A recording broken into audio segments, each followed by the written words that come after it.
Welcome to Nuclear Hot Seat, the weekly international news magazine keeping you up to date on all things anti-nuclear. My name is Libby Halevi. I'm the producer and host, as well as a survivor of the nuclear accident at 3 Mile Island from just 1 mile away. So I know what can happen when the so-called nuclear experts get it wrong. This week, we interview Kumar Sundaram, India's nuclear Gandhi, as he concludes a successful 2-week trip to Japan to warn the country about a planned nuclear pact between their two countries and why that's not a good idea. Among Kumar's many activities, he spoke with the media, networked with activists, addressed the weekly protest in front of Prime Minister Shinzo Abe's home, and went into the Fukushima exclusion zone. He provides a chilling first-hand account of what it's like within 6 miles of the still deadly Fukushima Daiichi meltdown. Also this week, we talked with Beverly Kerr, Associate Director of the Blue Ridge Environmental Defense League, or BREDL, and she offers her observations on last week's Numbnuts of the Week regarding Southern accents in the nuclear industry. Incredible insights you will not want to miss. Those interviews, plus Numbnuts of the Week, will be coming up in just a few minutes. Today is Tuesday, August 12, 2014, and here is the week's anti-nuclear news. Focusing on Japan to begin with this chilling story from Fukushima Voice.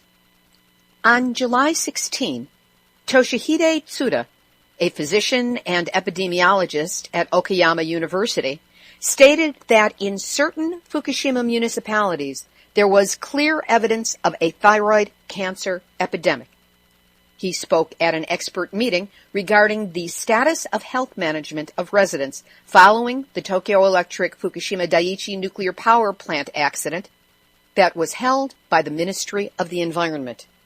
Tsuda called this increase in thyroid cancer cases an outbreak occurring only 3.1 to 3.2 years after the accident, and that the outbreak of thyroid cancers in Fukushima children cannot be explained by the screening effect when the data is analyzed and compared with the national cancer statistics. Tsuda has been openly critical of the commonly accepted notion that health effects do not occur below 100 millisieverts, and he presented numerous published studies that supported his case. So what was the official response to his presentation? Chairman Shigenobu Nagataki, emeritus professor at Nagasaki University and former chairman of Radiation Effects Research Foundation, hint hint pro-nuclear and funded by the nuclear industry, as well as a mentor to the infamous Shunichi Yamashita, otherwise known as the Dr. Mengele of Japan, Nagataki addressed committee members and told them, please do not hesitate to ask questions. Given what was just stated, it will be disastrous for this committee to have to conclude that there is an actual increase in thyroid cancer due to the Fukushima accident. Yes, it would be disastrous to the pro-nuclear perspective to be forced to conclude that there's more thyroid cancer because of Fukushima when the numbers and all the statistics are pointing in that direction. But your wishes and directives have absolutely no bearing on the science and the truth of the situation. Tsuda was not without his supporters at this meeting. Professor Shinzo Kimura, who conducted field investigations in Chernobyl, reported that currently there are many cases of thyroid cancer, more than 250 kilometers, or 155 miles, away from Chernobyl. Matsumoto City Mayor Shugenoya, who has provided medical care to children with thyroid cancer in Belarus, said even in areas contaminated with so-called low-level radiation, with an annual radiation level below 1 millisievert, residents showed depressed immune function, hematopoietic stem cell disorders, and perinatal abnormalities. But medical personnel are not allowed to refer to the Chernobyl accident. Sounds a lot like what they're doing in Japan. Tsuda continued to sound the alarm. It's only been 3.1 to 3.2 years, but there are so many cases observed in Fukushima. We need to take immediate countermeasures. They are still being exposed to radiation. We can't wait until the results come out. All of us, as well as Fukushima residents, are being exposed to radiation. So with radiation continuing and children coming down with thyroid cancer in record numbers, what is the Iwate City Board of Education doing? They have decided to use local rice, locally grown rice, in school lunches starting this December. The kids are already exposed to radiation. What's a little bit more? This item is from Fukushima Diary by Iori Mochizuki, and we will have more details as they become available. Radiation continues to be the big invisible elephant in the living room of not only Japan, but the entire world. On Saturday, August 9th, NHK, Japan's public broadcasting company, announced that pieces of nuclear fuel from Fukushima were blasted at least 130 kilometers, about 81 miles away from the Fukushima nuclear plant. Because of the ball shape of the fragment that was found, it proves that this was molten in high temperature and quickly cooled down, made of the same material as nuclear fuel and the structure inside the vessels. The particles were collected between March 14 and 15, 2011 in Tsukuba City, Ibaraki Prefecture, by a study group from the Science University of Tokyo. Every nuclear reactor and every nuclear accident has its own signature of radionuclides and elements, and this one showed, in addition to radioactive cesium, zirconium material of the fuel rods and uranium, and iron of the material of the pressure vessel. All of these materials match the structure of the Fukushima Daiichi nuclear reactor and the nuclear fuel that had already been detected. There is no question about it.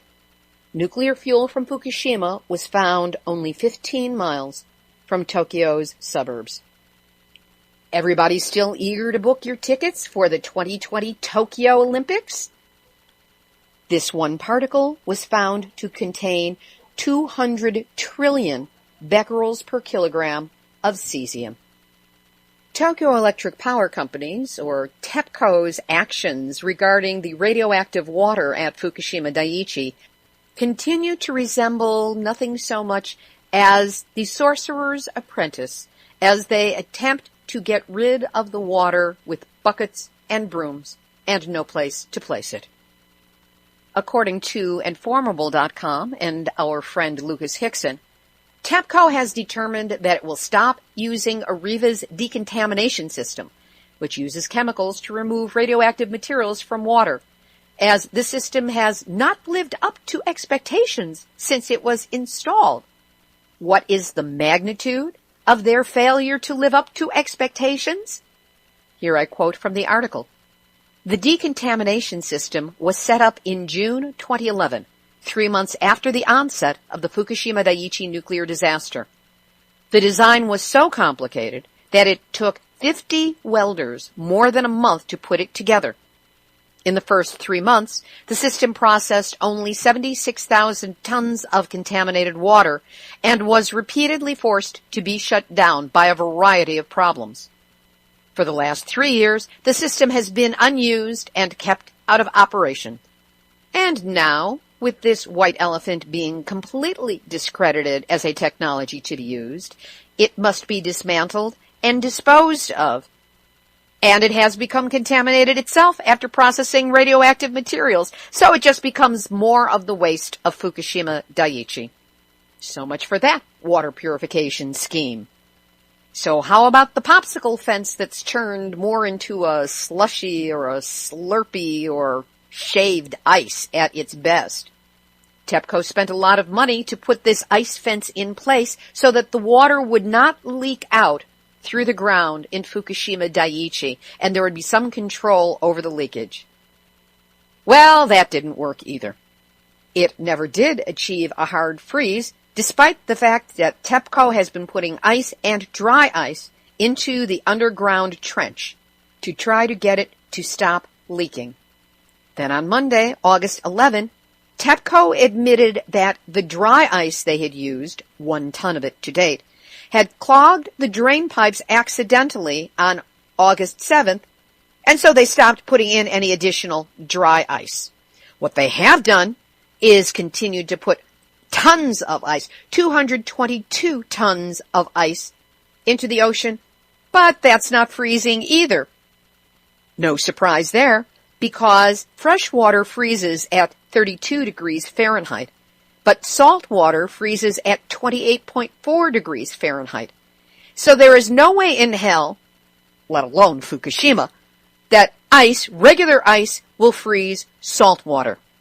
Hard to believe that everybody at TEPCO cut the exact same science class. So what's an incompetent Japanese power company to do? On August 7th, TEPCO told us they unveiled a plan to dump what they called scrubbed water directly into the ocean, sparking concerns over whether it would be properly decontaminated. Hint, I sincerely doubt that it will be. I mean, Arriva didn't work. Ice Fence didn't work. Why should this work? Now, TEPCO has admitted that it's running out of space to store the contaminated water, and it's also fighting to contain contaminated groundwater under the plant from seeping into the ocean. So its current Rube Goldberg harebrained scheme calls for them to start pumping out the groundwater, purifying it, though we don't know how, and then releasing it into the Pacific Ocean, where it may flow free and swim with the fishes. Experts estimate that between 200 and 400 tons of contaminated groundwater are leaking into the ocean each day. And TEPCO admits that contaminated water is spilling directly into the ocean. But they want to decontaminate it. They just don't have a clue how to figure this out, and they won't even admit it and open themselves up to international input by some of the people we would trust, like Arnie Gunderson of Fairwinds Energy Education. This groundwater going into the Pacific includes high levels of tritium and cesium. In more corporate double talk, one TEPCO official assured the reporters that we would never consider dumping the water into the ocean unless we received the consent of local residents. Excuse me, but haven't the local residents all been evacuated and moved away and not been allowed to return? So while TEPCO drowns in radioactive water with nothing they can do about it, the Japanese government is trying to figure out what to do about all that radioactive rubble and waste and that kind of stuff. Well, the government has offered to double the amount of grants to be paid to local municipalities in Fukushima Prefecture if they accept the construction of temporary storage facilities for radioactive debris produced by the 2011 nuclear accident. Temporary. The half-life of plutonium is 24,000 years. How temporary is it going to be? But Japan's ministers of the environment and reconstruction have decided to offer Fukushima area governors and mayors an offer they can't refuse. They had offered grants worth $1.5 billion, so they doubled it. $3 billion is now on the table. Earlier negotiations became bitter and triggered a public uproar after the environmental minister implied that local residents could be easily bought. Minister Ishihara said on June 16, "In the end, it will come down to money." That stalled the negotiations, but since doubling the amount of money, the negotiations are moving forward again. So it does appear that it all comes down to money. The government plans to store all debris for 30 years in what they term intermediate storage facilities that are planned to be constructed in Okuma and Futuba in Fukushima Prefecture. So much sadness and darkness there, it's time for some genuine levity. Nuclear hot seat, nuclear hot seat, nuclear hot seat, numbnuts sound awake. The U.S. Nuclear Regulatory Commission is now on Facebook. In welcoming people to their official Facebook page, they wrote, We are excited about using this tool to enhance our interactions with you. Like us and check back often. We have some interesting things planned for this space. Not half so interesting as certain activists have planned for that space. They say, "We want to hear from you, and at least once a month we'll host an open forum and we welcome your input." Why does this feel like an invitation to shoot fish in a barrel? Now, they make it clear that this is not part of any formal NRC process. That has to be done through channels, and that's done very soberly and very somberly. But man, can't we take some pot shots at these guys? I don't care if they write, "We reserve the right to remove comments that are inappropriate and do not meet our guidelines." Yeah, but sarcasm, criticism, cartoons, funny statements, contradictions, there are all kinds of things we can do there. If nothing else, give yourself a break from all of the hardcore negative stuff that happens on Facebook regarding nuclear, and go there and make fun of the guys to their face. They say that they look forward to hearing from us. Let's find out if they do. And that's why the NRC's Facebook page is this week's Nuclear Hot Seat, Numbnuts of the Week.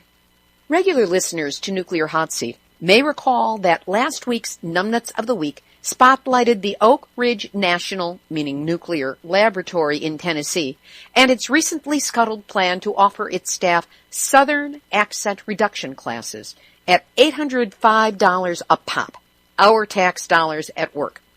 After that item appeared, I decided to check with an expert within our community for her opinion on the crucial yet canceled government program regarding Southern accents.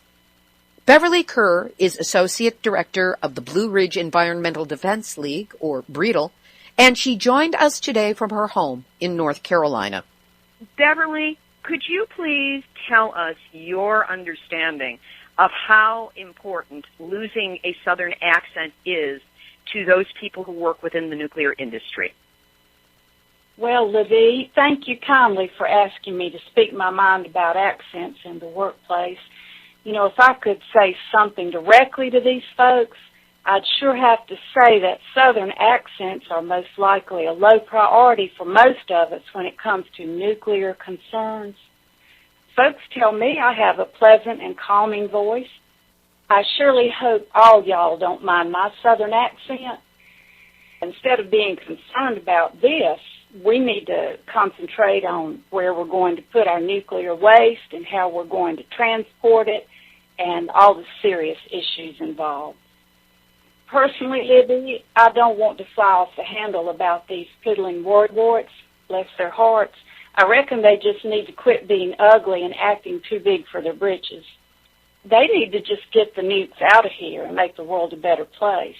Southern accents don't have much to do with it, do they? Libby, I'm much obliged to you for giving me the chance to say that these folks are just barking up the wrong tree. That was Beverly Kerr, Associate Director of the Blue Ridge Environmental Defense League, or BREDL. You can learn more about the organization at bredl.org. In England, EDF Energy says it has shut down 4 of its UK reactors after discovering a fault in a boiler spine in Unit 1 of its Heysham 1 nuclear power plant.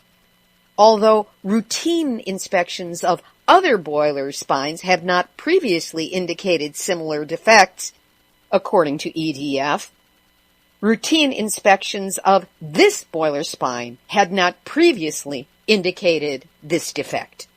Maybe they need to change their test. Also in England, some of the world's top PR companies have for the first time publicly ruled out working with climate change deniers, marking a fundamental shift in the multi-billion-dollar industry that has grown up around the issue of global warming. Now, if we could only get PR agencies to do the same for nukes. In Ukraine, the second half of the Chernobyl arch has been raised to enclose the decaying first sarcophagus, which was built to lock in the remains of the Chernobyl explosion in 1986. The first sarcophagus directly held in place 200 tons of radioactive corium, 30 tons of highly contaminated dust, and 16 tons of uranium and plutonium. This new sarcophagus, also referred to as a shelter object, is expected to last for 100 years, at which point another sarcophagus will have to be built on top of that. And when that one decays, one on top of that. How Russian. So in the future, when aliens land and start going through the many nested layers of sarcophagi, when they get to the center, boy, are they ever going to get a surprise. In South Korea, authorities plan to return contaminated steel scraps imported from Japan after detecting cesium-137 over allowable levels in it earlier this month. According to Korean authorities, there was no way of determining the areas in Japan where the scrap originated. South Korean officials will ask the Japanese government to assist and cooperate in sharing information in order to prevent any additional occurrences of radioactive materials being unknowingly transferred between the two countries. And kudos to a greenroad.blogspot for their exhaustive compilation of information on radiation found in cars and car parts exported from Japan. Truly Wikipedic in its extent and reach. We will have a link up on the website, nuclearhotseat.com, under episode number 164. But a few snippets, radioactive cars have shown up and been turned back from Jamaica, Chile, Australia, Rotterdam, and Russia. Meanwhile, the European Union raises safe levels of radiation on imported cars by 300%, and the United States is doing zip, zero, nada, nothing. Huge implications for anything manufactured in Japan. We'll have our featured interview in just a moment, but first, it's too late for Christmas in July, but hey, it's only August, and you've still got 5+ months until we hit the holidays. So why not start your year-end gift-giving early with a donation to Nuclear Hot Seat? We do rely on your support in order to keep bringing you the anti-nuclear news every week. So if you haven't donated in a while, or ever, help us now. Go to nuclearhotseat.com, scroll down on the homepage, and click on the red donate button. It's the gift that keeps on giving all year long. I caught up with Kumar Sundaram in Tokyo as he was getting ready to leave the country after a successful 2-week tour. Kumar is a research consultant with the Coalition for Nuclear Disarmament and Peace and founded the Facebook site Dianukes, which reports on the Indian anti-nuclear movement. I often refer to him as the Nuclear Gandhi, and he's a dedicated firebrand when it comes to this issue. We spoke last Sunday, August 10, and just a heads up that early in the interview, he very quickly refers to the NPT and the CTBT, which he later explains stands for the Non-Proliferation Treaty and the Comprehensive Test Ban Treaty. Just thought I'd give you a chance to understand it first time around. Kumar Sundaram, welcome back to Nuclear Hot Seat. I'm really glad to be back on your show, and I think I have some very interesting updates to share with you. And the show has always been really great, so I'm really glad. Thank you. You've recently been on a speaking tour in Japan, and I'm actually speaking to you in Tokyo right now. What was the purpose of the trip, and why did you take it at this time? This trip has been really interesting. I came here for last 2 weeks, and I came here in August because this month the Indian Prime Minister would be visiting Tokyo to finalize the India-Japan nuclear agreement. And I thought it will be important to reach out to people here to let them know why we in India have been so strongly opposed to this agreement, and to understand the protest here, to reach out to the activist people. So in these couple of weeks, I went to several places in Japan. I also attended the peace commemoration in Hiroshima on August 6th. So I could reach out to a lot of peace activists, anti-nuclear activists, and it has been a wonderful experience. Explain to the listeners the nature of the current deal as proposed between India and Japan and how close it is to being implemented? The mainstream media and the official circles, they expect that the deal will be culminated during this visit of the Indian Prime Minister. One of the reasons is that this is a new administration in India led by a party called BJP, and they have a strong majority in the parliament. This is supposedly a strong Prime Minister, and the official circles expect this Prime Minister to culminate this agreement. Very briefly, this agreement has consequences which are slightly more than bilateral. India-Japan agreement is actually necessary for the US and French nuclear projects to take off in India, because the American projects, one by GE in Methi, where GE is constructing 4 reactors, and second by Westinghouse in Kovara on the eastern coast of India, where again Westinghouse is constructing 4 reactors, and a big project by Areva in Maharashtra, Jaitapur, where Areva is constructing 6 reactors, 6 European pressurized reactor designs, and this is going to be the world's biggest reactor park.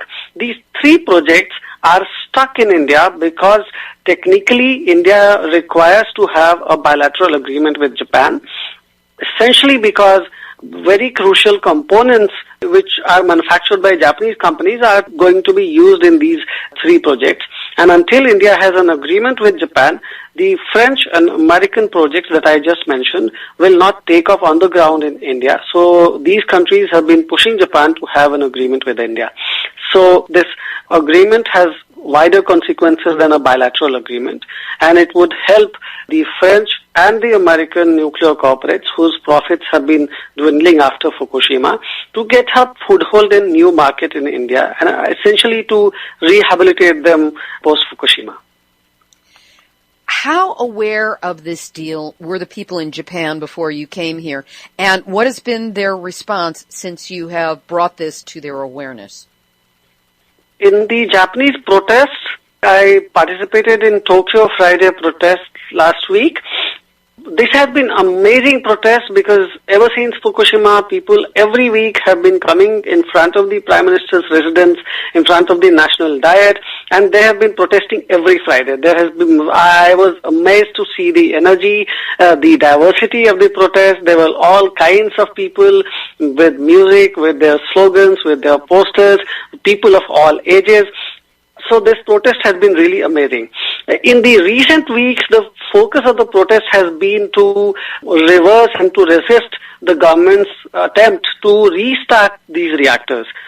As of today, all the reactors in Japan are closed down as per the requirement of the new regulator, and the government and the nuclear lobby have been trying hard to restart them. So when I came here, the focus seemed to be on the restart. Before coming here, I had written to all these groups that the Japanese anti-nuclear movement also strongly needs to put the agenda of nuclear exports on its plate, because after Fukushima, when TEPCO and other companies have not been able to restart their reactors, here they want to essentially compensate for it by exporting reactors. So the Japanese companies now have massive export plans. Japan is going to have an agreement very soon with a number of countries, including Jordan, Vietnam, India, of course, and other Asian countries. This must be stopped because essentially this is a survival plan of the Japanese corporates whose profits are on a constant decline after Fukushima. And I was glad that all these groups welcomed this idea. When Friday protests happened this week, very strongly they demanded no to restart of the reactors and a strong no on nuclear exports as well. Realistically speaking, what is it going to take to stop this deal from going through in Japan? Is it even a possibility? I'm still hopeful. When I came here, I met a couple of MPs, Member of Parliament, and also officials in the Ministry of External Affairs. They have a particular division of the ministry which is dedicated to nuclear cooperation. I spoke to those officials and I conveyed the reservations of the Indian civil society before them. I am still hopeful because The agreement between India and Japan has much deeper and wider consequences, and even the people in the foreign ministry seem to be aware of them. But here, my own assessment, very personal assessment, is about how far the Japanese Prime Minister would go personally, because it seems to be his personal obsession with nuclear energy and his personal special interest in having militarist relationship with India. Otherwise, if you look at it, the Japanese administrations have been consistently against this agreement.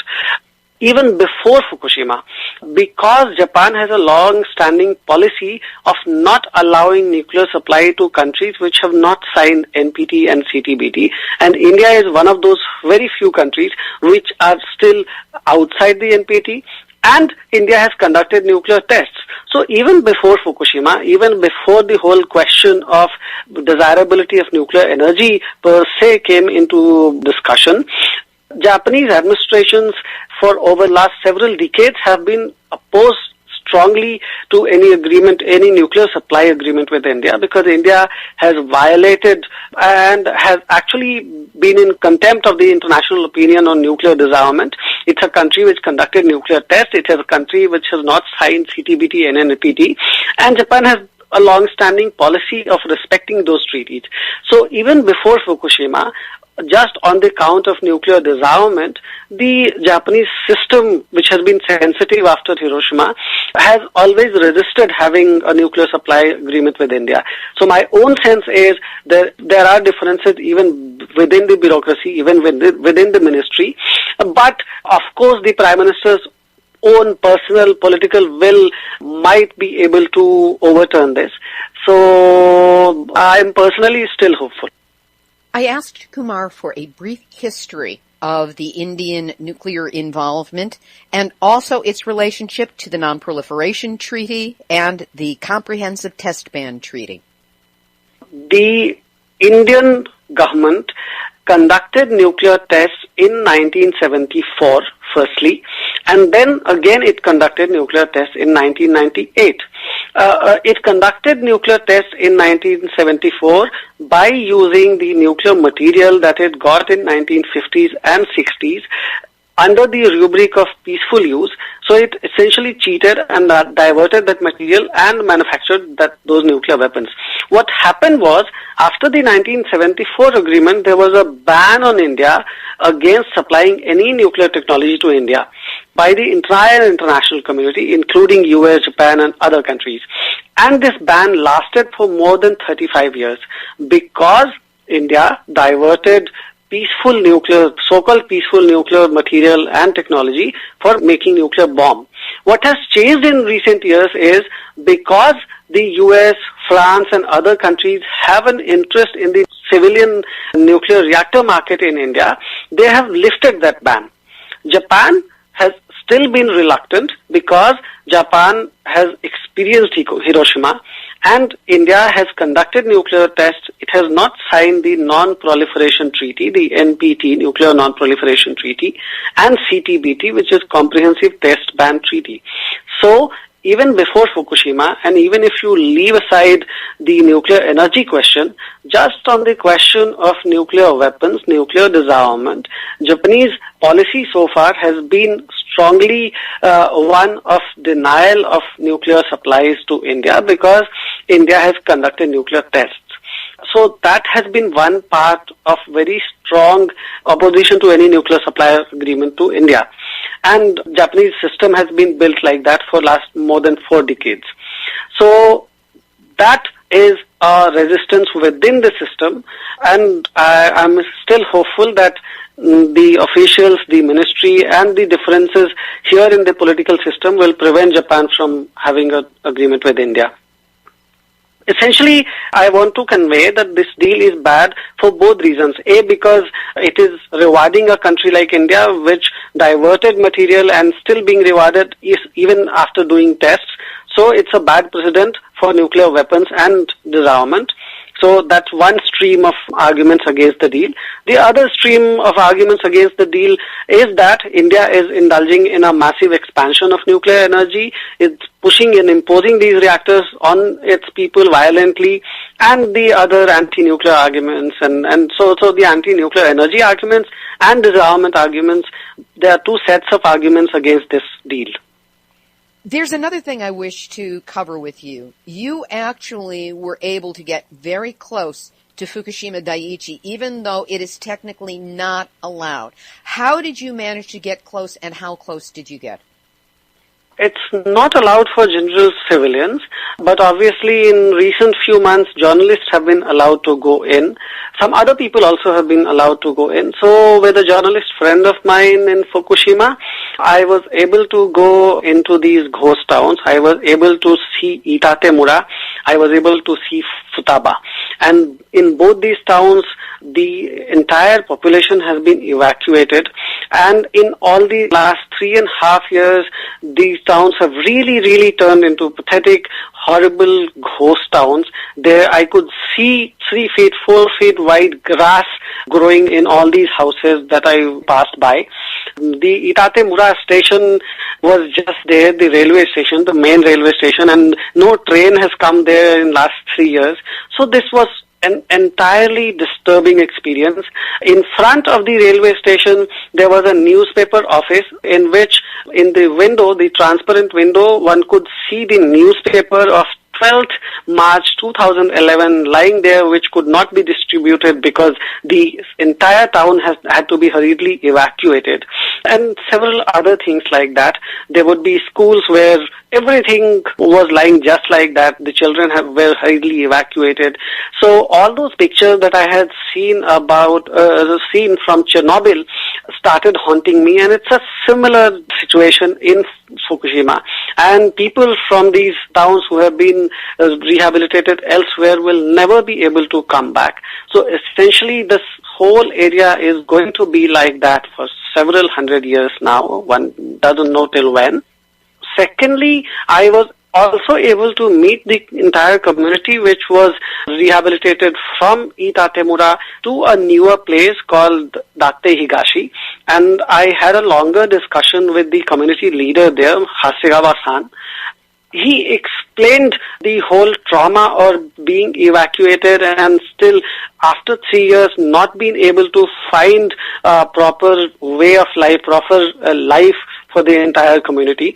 So these people who had their families, these people who had their big houses are now living in one-bedroom sets. These families were joint families and 10 members would be living together, but now they are separated. This has led to immense psychological and social rupture in the Japanese society, which is unprecedented. So I could see that even in much more disciplined, much more advanced society like Japan, I'm comparing it with India, even after 3.5 years, the life of these people who were evacuated from Fukushima has not become normal. These people have still to measure the radiation in their food, and only then they can eat that. There have been small volunteer food radiation measurement center where old women would bring their fruits which they grew in their own kitchen garden or the backyard. And it was really disturbing to see those old women and old men to desperately trying to see if their fruits are okay and they could eat it because it's their trees, they have grown it and so on. And it was mostly old people because young people have all left that area and have gone to faraway places. Some old people are still living there because they might be thinking, okay, we have already spent our lives, so anyway only few years are left and so on. So these were mostly old people in Datte Higashi. The community leader, Mr. Hasegawa-san, I had a detailed discussion with him and he explained the process. He explained the entire trauma. Itatemura is a village which was not too close to Fukushima. Actually, it was one of the places which was further north, and it was farther than Futabamachi and other places. But what happened is the entire decision to evacuate was not well coordinated, and the government left it to the town level administration to decide when and how to evacuate. Now, the mayor of this particular town in Itatemura, he took several days, and the evacuation was delayed by a week. What happened in result was, even despite the fact that this Itatemura place was farther from Fukushima, people here got more radiation dose because they stayed in that radiation zone for more days. So people here received more radiation than Futabamachi. So even in Japan, which is far more better organized than India, where we have seen that the administration is generally much more better. In India, it's a huge country with big population. The administrative system is almost non-existent. So in case of an accident, I shudder to think if this is the situation in Japan after 3.5 years, we definitely not need Japanese nuclear technology, and in fact in nuclear reactors from anywhere. We don't need the nuclear expansion that the government in India is planning, because in case of an accident, we just don't have the civic administration, the entire preparation to deal with the consequences. In our areas, the population is much more dense. Geography, the political system, the administrative system will not allow swift evacuation and rehabilitation, which has not been possible in Japan even after 3.5 years. So that was the feeling that I got in Fukushima. Here's a personal question for you. I saw pictures of you that seemed to be taken in proximity to Fukushima, within the 10-kilometer area. Is that correct? Yes.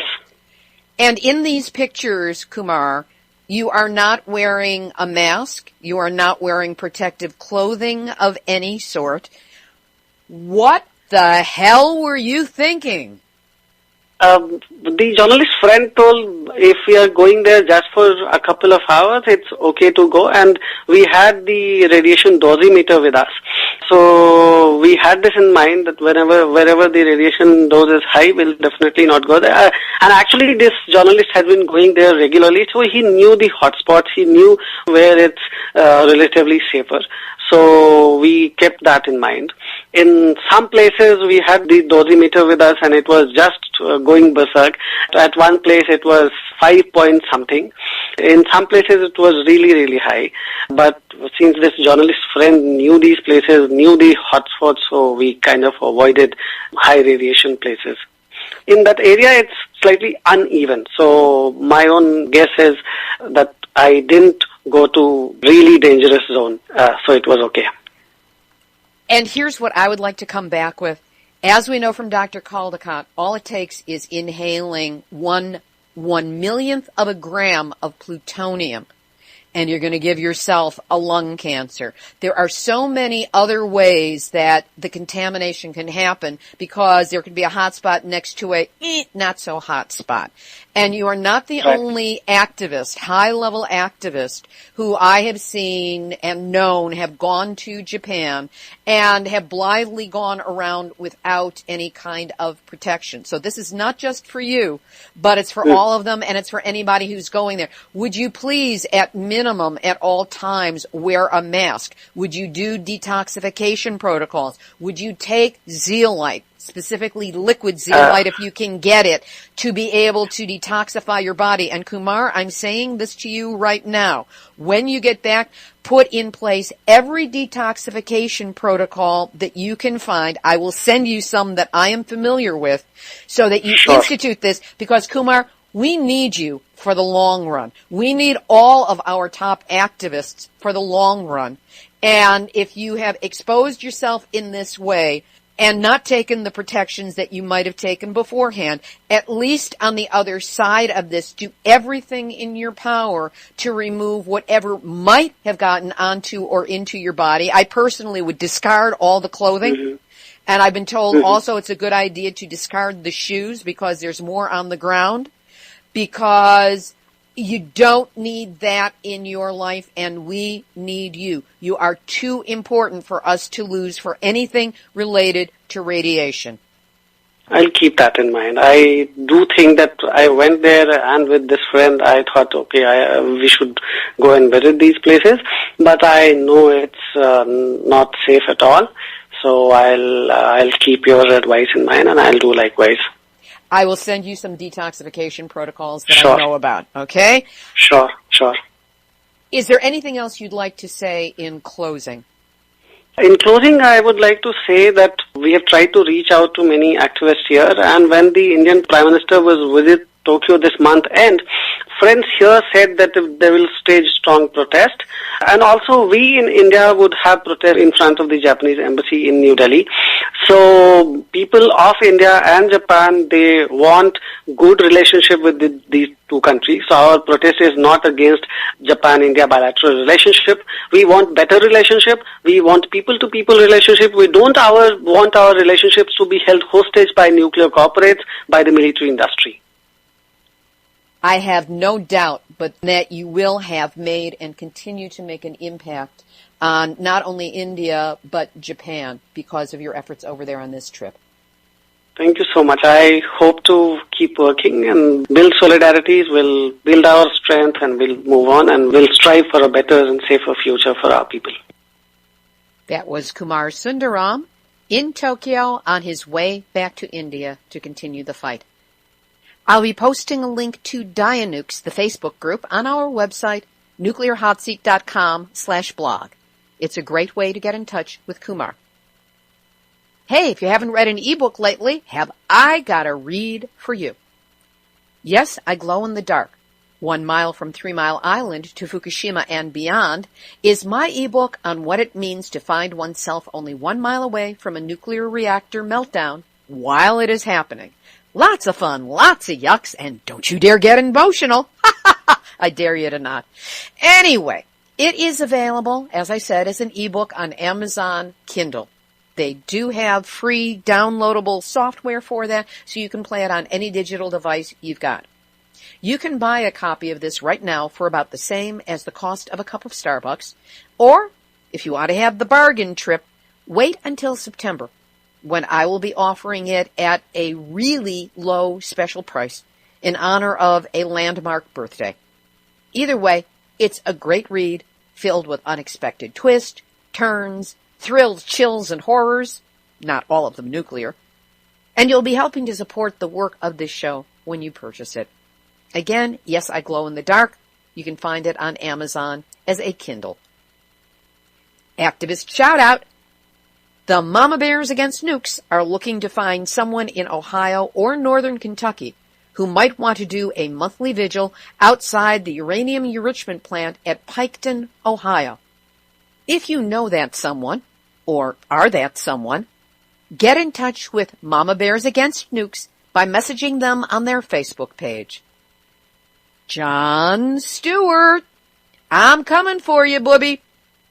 You know, the door is still open for Jon Stewart and The Daily Show through the bit he's been doing about buying CNN through a Kickstarter campaign and searching for new programming. What could be newer than honest, funny programming about nukes? I think Nuclear Hot Seat would be a good fit, don't you? So if you want to support my more than 1 year and counting campaign to include regular anti-nuke information on the Jon Stewart Daily Show, here's how you can do it. Go to twitter.com. If you have an account, sign in. If you don't have an account, get an account and sign in. You must be signed into your Twitter account for this to work. Then go to nuclearhotseat.com and click on the blog page. Look for this episode, number 164. I will have a tweet in all of its splendor visible at the top of the website.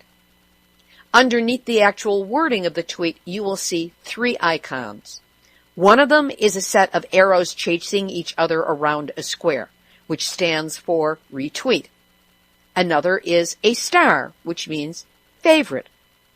So click on retweet and click on favorite. That's it. If you really want to help and Want to try this out some more? Just scroll down to the tweet from last week's show, number 163, and click on both retweet and favorite for that one as well. The more people who do this, the greater the visibility of Nuclear Hot Seat to the one place in mainstream media that's actually equipped to be able to handle this information.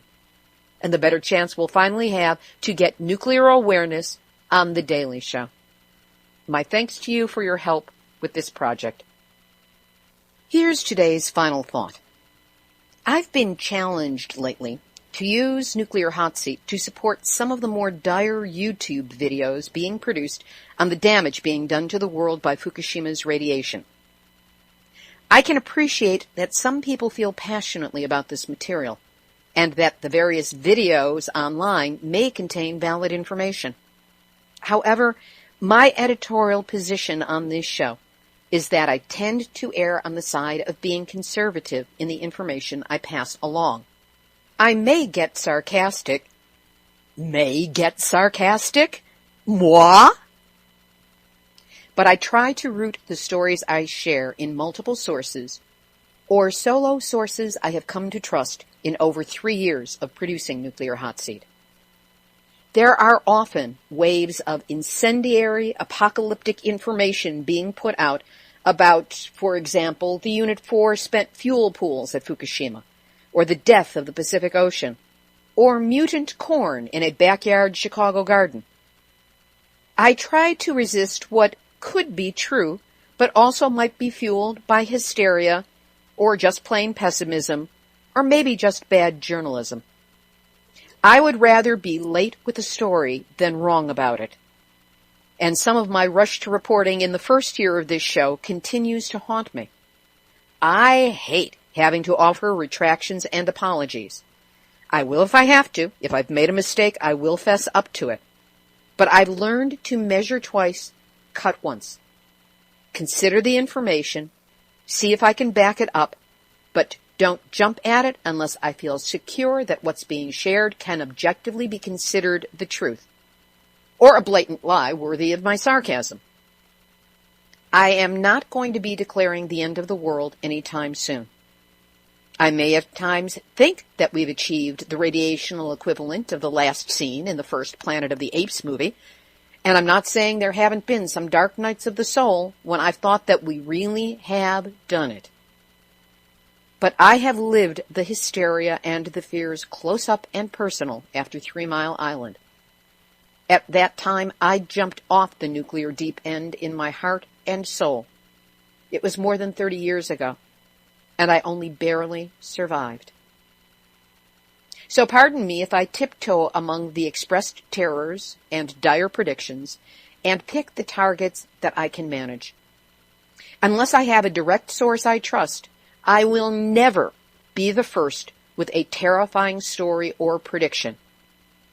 What I will do is continue to attempt to create context, continuity, a record of the history of our movement as it unfolds week by week. I'll track the emotional evolution of our awareness, bring in the human element wherever I can, and I'll also work hard to give support to our movement with awareness, shared information, humor, and internet links, and always, always attempt to keep us in good heart. Of course, whenever possible, I will kick nuclear wherever and whenever I can, as hard as I can, to do the greatest harm to their greed, hubris, short-sightedness, and sociopathology. As for the rest, I'll go walk my puppy. This has been Nuclear Hot Seat for Tuesday, August 12, 2014. Material for this week's program has been researched and compiled from ENEnews.com, Fukushima Voice, FukushimaDiary.com, and our friend Iori Mochizuki, NHK, the American Chemical Society publication Analytical Chemistry, Informable.com, and our esteemed journalistic colleague Lucas Hickson, AFP, Asahi Shimbun, the U.S. Nuclear Regulatory Commission, Reuters, TheGuardian.com, News1130.com, agreenroad.blogspot.com, TEPCO, World Nuclear News, and the ever-vigilant, ever-aware, and totally fabulous Nuclear Hot Seat Facebook community. I invite you to join us, friend us, and also tweet to Jon Stewart about us. Theme music written by me, sung by Marilee Weber. Looks like Weber, sounds like Weber. Nuclear Hot Seat is syndicated by UCY.TV and is also available on airprogressive.com. Our archive is available on iTunes. You can subscribe under podcasts or on our searchable website, nuclearhotseat.com. Nuclear Hot Seat is the activist voice on nuclear issues, so if you have a story lead, a hot tip, or a suggestion of someone to interview, send an email to info@nuclearhotseat.com. Please use the email. Facebook tends to get lost. We are copyright 2014, Libby Halevi and Heartistry Communications. All rights reserved, but fair use allowed for not-for-profit groups, blogs, and websites. You have my permission to reuse granted as long as proper attribution is provided, meaning my name and the website. If you are a for-profit member of the media, hey, let's have a conversation. We're going out this week on music from the not-yet-hit Broadway show, Armageddon. Music by Grady, lyrics by me. With the USS Reagan sailors going to court against TEPCO next Tuesday in San Diego, which is where I will be, I thought it would be a good time for us to visualize what it is that we want. That's why I see, that's why there's me, that's my part. Listen, Dad, 'cause you gotta know. Dump all your fear, write something clear from your heart. My inner voice whispers, believe and you'll grow. Because you see, it's how you see that makes things so.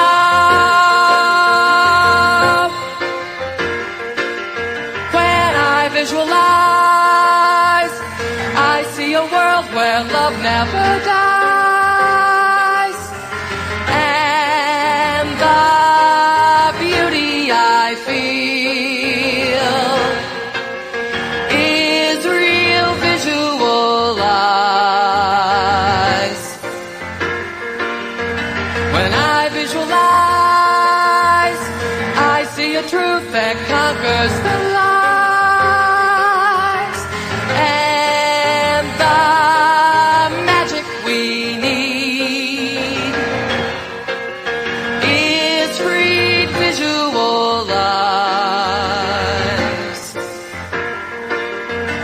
Deep in your heart, there's a dream you'll realize when you visualize.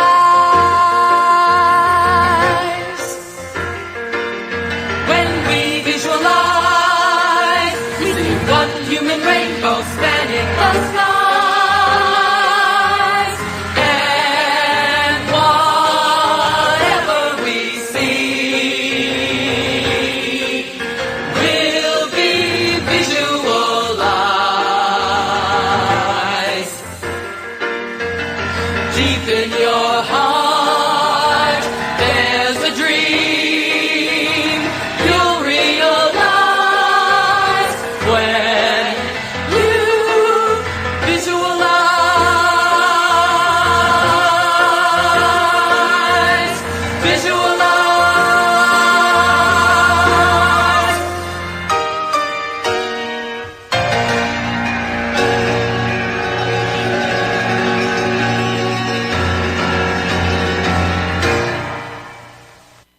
This is Libby Halevi of Heartistry Communications, the heart of the art of communicating, reminding you that we've all had our nuclear wake-up call.